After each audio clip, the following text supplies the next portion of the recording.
What's going on, everybody? Welcome to the Wager Zone podcast, and we're back for another MMA event breakdown, guys. This is going to be our first time breaking down PFL MENA. This is going to be PFL MENA 3. We're going to be covering this event. I feel like I actually have a good read on this card. I've actually watched a decent amount of these fighters when I've tuned into UAE Warriors sometimes. So I feel like I actually know a lot of these fighters, and I feel like we're going to make a decent amount of money. So hopefully we cash on this event. It's our first time covering these events, so we want to go into this event with a bang, come out with some money, and let's keep rolling this over to all the events this weekend. We have 4 events this weekend, so hopefully we cash in all the events and we just come out making a whole bunch of money, guys. And yeah, guys, let's get right into this first event. I'm going to be doing this breakdown a little bit different. I'm not going to be going the order of the fights that are going to be happening. I'm going to be giving you guys my 4-5 parlay first. I'm going to give you a 2-5 parlay, and then I'm going to give you guys all my straight bets. So let's get right into this first breakdown, guys. It's going to be Malik Basile taking on Sahir, I think it's Quesma. And we're going to be taking Malik in this one, guys. I think Malik is the better fighter. I think he just shown he's had a lot more fights. Let me just tell you this right now. Sahir is making his debut. Like, he has not had a professional fight at all, guys. There's no tape on this dude. All you can do is go to his Instagram, and he barely has any followers. He barely posts, but you see some little videos that he has of him, but besides that, he doesn't have any much tape. And Malik is actually a really good fighter. He actually has a lot of experience, and I just think this is a PFL just giving Malik a trash can just so he can go out there, dominate a win, and just honestly finish this win and get an easy one just on his record, honestly. I think his manager just signing him up for an easy win on this fight. So that's going to be the first leg of this 4-leg parlay, guys. Give me Malik Basile for the first leg of the parlay. All right, guys, for this next fight, it's going to be Ali Taleb taking on Jalal AlAhliya, and I'm going to be taking Taleb on this one, guys. He's a minus 1,200 favorite, so he honestly should go out there and dominate this fight. He's probably going to end up getting the knockout, but Daha is a fucking dog, guys. You ever watch his fight? He's old right now. He's 37, 38 years old. He is coming into this event. He's been fighting almost everybody in UAE Warrior. This guy's fought everybody, and every single time he's fought, he's always put up a dog fight, but I think at this one, the skill level and the age difference is going to be way too much. The speed difference, I just think Ali Taleb's going to dominate him. I think his striking is way too fast for him. I think he's going to end up getting a knockout in the first or second round. So yeah, guys, he's a minus 1,200 favorite. We're going to be adding him to that 4-leg parlay. He's going to be the second leg. We're going to be saying taking Ali Taleb for that second leg of the parlay, guys. This next fight is going to be Mohamed AlKatani taking on, I think it's Bardine Diani, and I'm going to be taking AlKatani on this one, guys. I think he's the way better fighter. He's going to come out here and get a takedown quick and easy. I think it's Diani. Diani is not going to be able to stop a takedown. His takedown defense is not there. His striking is very wild, so if he does try to strike, he's going to be throwing those looping hooks and end up getting caught with the takedown right away, because his takedown, like, he cannot mix the striking with his takedowns. Like, if he starts throwing, he's going to get taken down. It's either he has to choose, either stand there and get punched or try to throw, and he's going to get taken down right away. So that's what I'm going to be doing. I'm going to be adding him as a 3rd-leg parlay. I'm going to be adding Mohamed AlKatani to that 3rd leg of the parlay. I think he's going to be able to get a first or second round submission, or if he doesn't even finish the fight, guys, he's going to be on top control the whole 3 rounds and just dominate this fight. So that's going to be the 3rd leg of the parlay, guys. Give me Mohamed AlKatani for the 3rd leg of that parlay. All right, guys, this is going to be the main event, and it's going to be the 4th leg of that parlay. It's going to be Abdullah AlKatani taking on, oh man, I'm not even going to say his first name. I'm just going to say AlSarat, AlYarat. That's what I'm going to call him, guys. But I'm going to be taking AlKatani in this fight. I think he has a way better striking. This guy hits very hard. He mixes up the takedowns and the striking very well. He's an all-around fighter, and he's fighting a guy that only has 4 fight experience. He is a decent striker, but he hasn't shown me that he's an all-around MMA fighter. With only 4 fights, he hasn't really fought anybody that's really that good. He's fought people that are like 2-0, 1-0. He's fought a lot of new guys in the division. And Abdullah AlKatani has fought a lot of really good guys. He's fought guys that are 7-1, 3-0, 4-0. He's fought really good guys and ends up finishing them or just takes them all to the decision and grinds them out. So I'm going to be taking AlKatani for the 4th leg of this parlay, guys. He's the main event of the event, and I honestly think he's a really good line. He's a minus 325, and I think he's a great piece for that parlay. That's going to be a 4-leg parlay. It's going to be coming out to a minus 132. And yeah, guys, that's going to be the parlay for the first parlay for the night.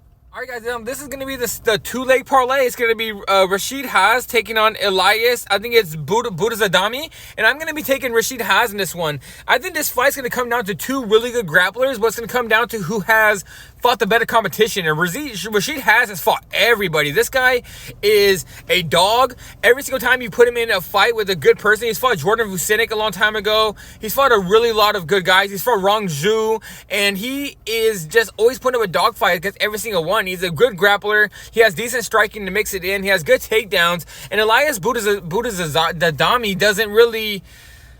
I don't know. I've seen him always giving the offensive wrestling. He gets punched in the face a lot. He doesn't really move his head that much. But when he does wrestle, he chains wrestles. But I think he's going to gas out. I think if he tries to do that against somebody that actually knows how to grapple, or somebody that actually has a decent record, and Rashed has, I think he's going to end up gassing out with all that extra stuff. And especially with him being on his back, I haven't seen too much of him being on his back, so I don't know if he's going to be able to get back up. I know Rashed has. If he gets taken down, he gets right back up right away. So that just makes me more comfortable. This is going to be a grappling match. And if it ends up not being a grappling match, where they end up having to stand up because their takedown defense is too good, Rashed has the better striking. So yeah, guys, this is going to be the first leg of a 2-leg parlay. Give me Rashed has in this fight.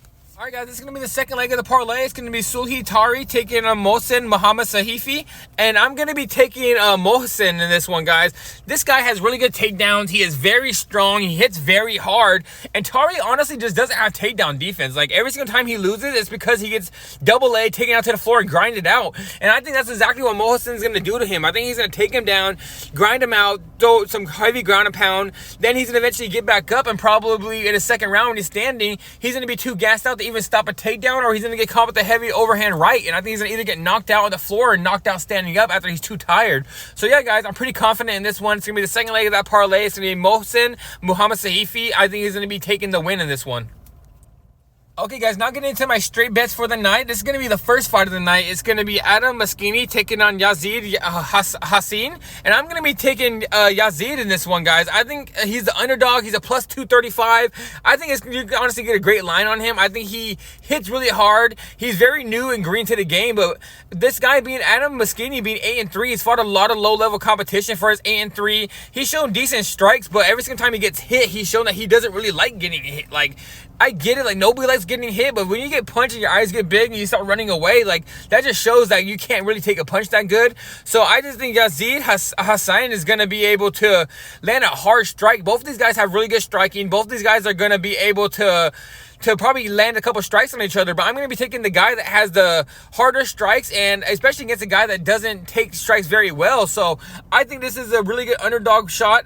He's a plus 235 at the moment. I see money is coming in on him because he was a plus 275, and now he has shot down to a plus 235. So money is coming in on him at the moment. So I think this is a really good underdog play. So give me Yazid Hassan on the money line on this play. This fight is going to be Georges Aid taking on Omar Ruguni, and I'm going to be taking Georges Aid in this one, guys. I just think he has the better wrestling. I think he has the better strikes, and I also think he's fought the better competition. I see a lot of people are high on Omar just because he has the knockout power, but this guy does not have any takedown defense.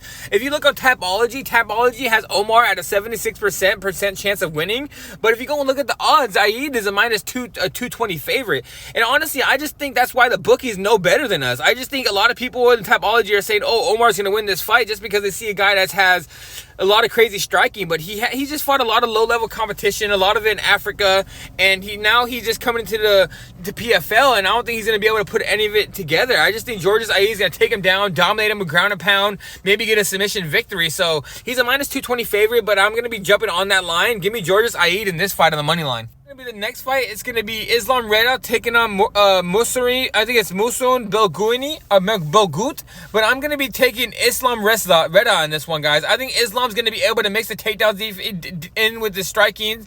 I think Islam's just a better fighter. Honestly, I think they're both really great fighters. Honestly, when I watch both of them has really good striking, but what this fight's going to come down to is just a takedown. He's going to be able to mix it in, take him down, and I think Morun, I don't know how to say his name, guys. Sorry, I'm butchering these names, but it's hard to say some of these names, especially when it's in PFL and they have a lot of these fighters in Africa or Saudi Arabia. I can't pronounce a lot of these names, but yeah, guys, like I said, getting back into it, I'm going to be taking Islam Reda in this fight.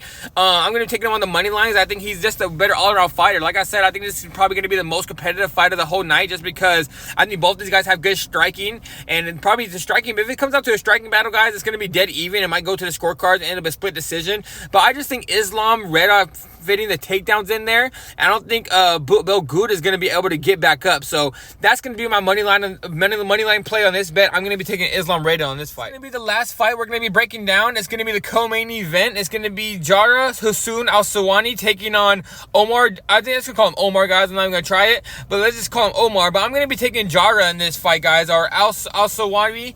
I'm going to be taking him. I think he has a better striking. I think he has fought the better competition. I think he's an all-around better fighter. I've seen this guy fight in all different organizations. He's fought in PFL. He's fought in UAE Warrior. He's had one fight in one championship. This guy has been everywhere. So this guy has fought everyone in different organizations. Omar's coming into this fight very young. Fought a lot of low-level competition. He's fought a lot of people with the same record, with more wins, with the same amount of wins as losses, or more losses than wins. And I just think he's gonna get beat up in this fight, guys. So that's gonna be my play on this one. I'm gonna be taking Al-Sawani, or I'm just gonna call him Jara. I'm gonna be taking Jara on the money line, guys. And yeah, guys, that's it for today's PFL MENA video. I'm gonna be having all different more MMA videos coming out this whole entire week. So like the video, guys. If you guys are still here listening to this video, click that like button. It helps me go a long way. Go get more people watching my videos. Also, click that subscribe button. It doesn't take that long. Click that little bell so you don't miss out on any of these MMA events I'm gonna be putting out. I'm gonna be having Cage Warriors Unplugged coming out later today. I'm gonna be having LFA coming out probably tomorrow. I'm gonna be putting the other Cage Warriors 178 on here as well on Friday. So yeah, guys, just come back every single day. I'm always here posting all different types of bets, from soccer to the NFL to the NBA when they start, and also just all different types of MMA, guys. I just love fighting as well. So all right, guys, I'm out of here. Leave me a comment and show me some love as well. I'll be back tomorrow, and also I'll be back later with Cage Warriors, guys. So I'm out of here.